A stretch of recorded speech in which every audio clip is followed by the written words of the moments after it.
in the frozen heart of the Andes Mountains, where oxygen thins and life should not exist, a plane carrying 45 people simply disappeared.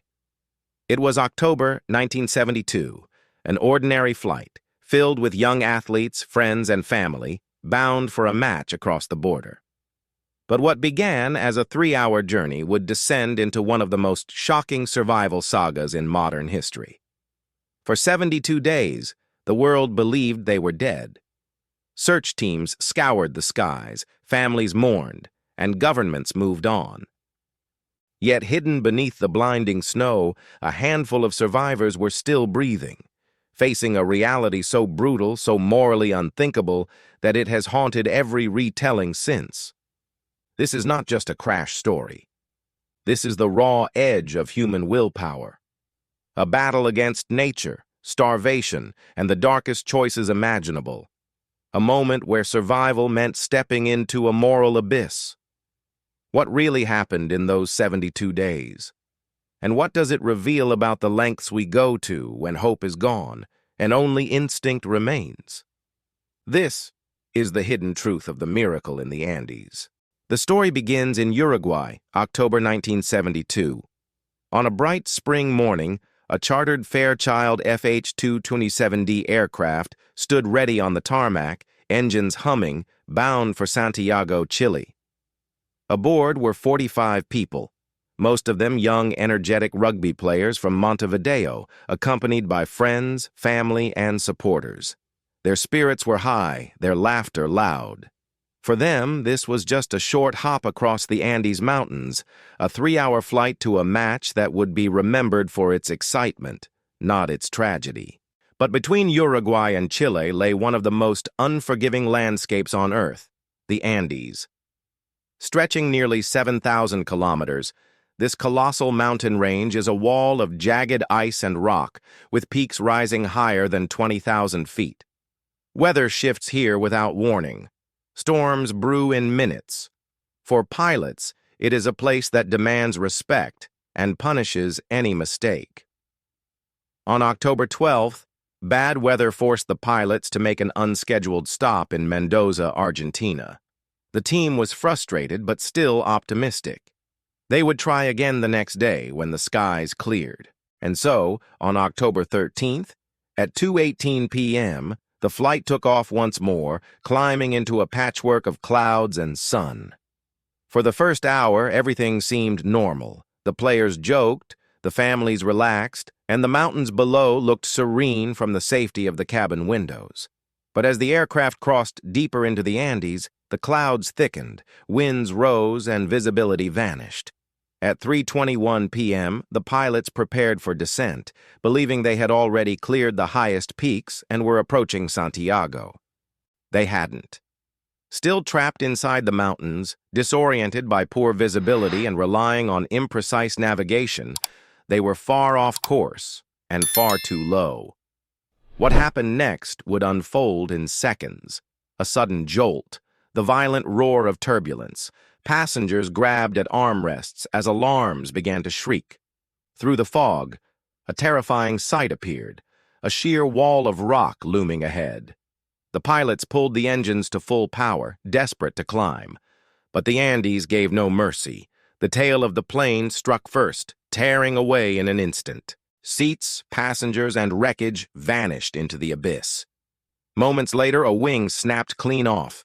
Then, like a lifeless shell, the fuselage slid down a glacier at over 200 miles per hour before coming to rest in a remote frozen valley at 11,700 feet above sea level. Silence, snow, and then the screams of the living. In that instant, a joyful flight had become a catastrophe.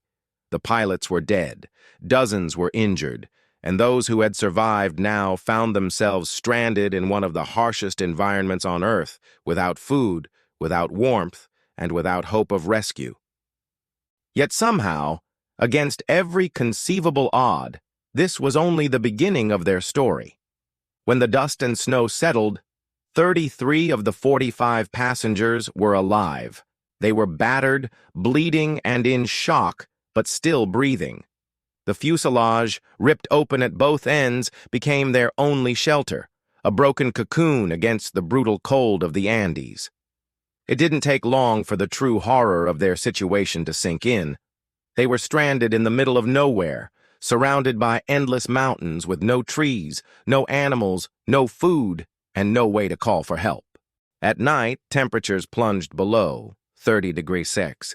They had only the clothes on their backs, some thin seat cushions, and a handful of shattered luggage.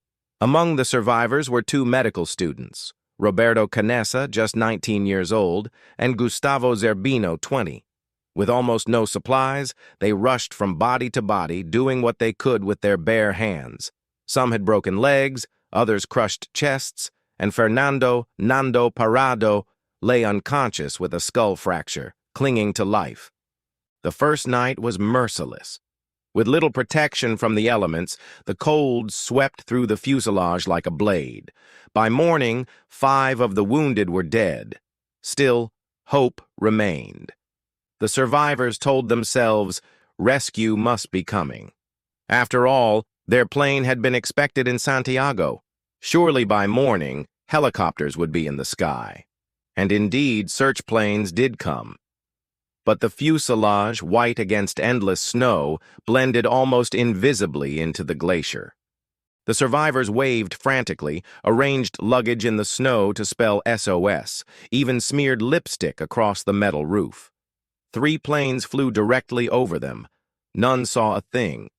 Meanwhile, the survivors faced a more immediate crisis: thirst. At such altitude, dehydration strikes faster than hunger. Ingeniously, one survivor, Fito Strauch, used sheet metal from the wreckage to build a solar snow-melting device, capturing drops of water in empty wine bottles. Small victories became lifelines. But food? That was the cruelest challenge. Their supplies were pitiful: a few chocolate bars, a tin of mussels, some almonds, dried fruit, and a few bottles of wine. Even with strict rationing, these scraps barely lasted a week. At 12,000 feet, nothing grew, nothing moved. On the 11th day, the survivors managed to repair a transistor radio found in the wreckage. What they heard crushed their spirits. The official search had been called off. After days of scouring the mountains, the governments of Chile, Uruguay, and Argentina declared survival impossible. The world believed they were dead. Inside the fuselage, the news landed like a death sentence. Some wept, some prayed. A few began to lose all hope, but for others, especially Parado, who had miraculously woken from his coma, it lit a different fire. If no one was coming to save them, they would have to save themselves. Still, another problem loomed, darker than the snowstorm outside: starvation. As days stretched into weeks, the survivors confronted a choice no human being should ever face. Do they wait for inevitable death? Or do they do the unthinkable, consume the flesh of the dead lying around them? It was Roberto Canessa who first voiced it aloud. It was not cruelty, but logic. Protein and fat were the only fuel left. Without it, none would survive. The decision ripped through them like a moral earthquake. These were their friends, their teammates, their family. To eat them felt like a betrayal of humanity itself. But death was certain without food. Slowly, painfully, they crossed the line. Some resisted for days, but starvation wore down every protest. Flesh became survival. The Andes had forced them into an impossible pact with death. Just when they thought it could not get worse, tragedy struck again.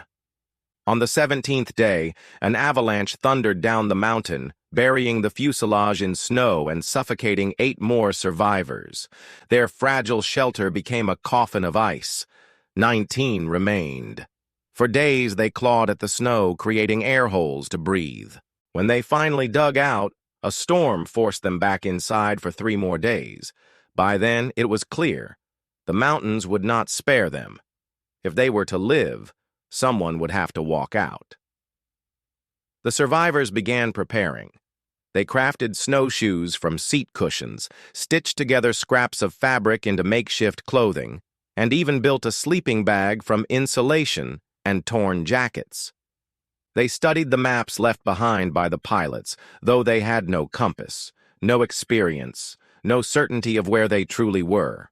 Finally, after nearly 2 months, three of the strongest, Parado, Canessa, and Antonio Vizintin, set out on foot. They carried only a few days' supply of meat and the hope that civilization lay just beyond the western peaks. They had no idea the walk ahead would become one of the most extraordinary survival treks in history. On December 12, 1972, 2 months after the crash, three men stepped into the blinding snow, leaving behind the fuselage and the last of the survivors. Nando Parado, Roberto Canessa, and Antonio Vizintin carried only scraps of food carved from the frozen bodies of the dead, a few layers of clothing, and sheer determination. For days, they climbed higher into the Andes, where oxygen thinned and winds cut like knives. At night, temperatures plunged so low their teeth cracked from the cold. They crawled inside their handmade sleeping bag, bodies pressed together for warmth, shivering through endless darkness. By day, they dragged themselves upward, every step sinking into waist-deep snow. On the third day, Vizintin's strength failed. Knowing he would slow the group and risk all their lives, he made the agonizing decision to turn back, leaving his share of food to Parado and Canessa. Now only two remained, armed with nothing but willpower. For nearly a week, they pushed westward, scaling ridges that looked endless, only to find another towering peak beyond. Their lips cracked, their eyes burned from snow blindness, and their bodies wasted away. At one summit, Parado looked out and froze. Before him stretched a horizon of mountains upon mountains, an ocean of ice with no sign of life. It felt like despair itself, but deep inside, something shifted.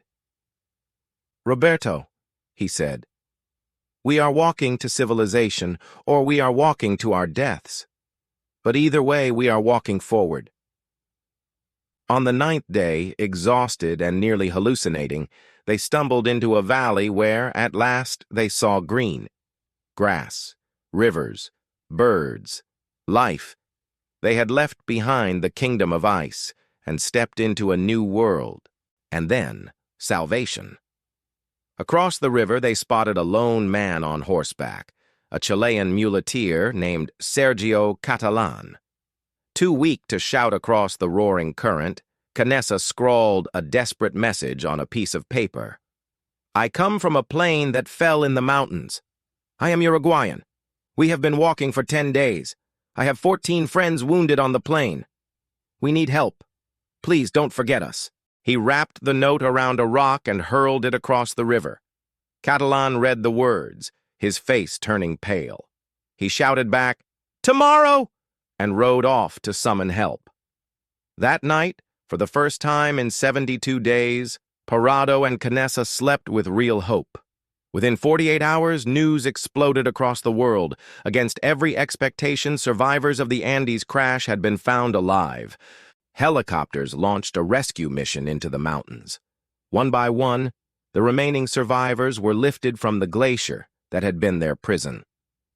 On December 23, 1972, 72 days after the crash, the nightmare ended. 16 souls emerged from the jaws of death, gaunt, hollow-eyed, but alive. Yet as the cameras flashed and the headlines screamed, "Miracle of the Andes," another truth lingered in the shadows, the truth of what they had done to survive.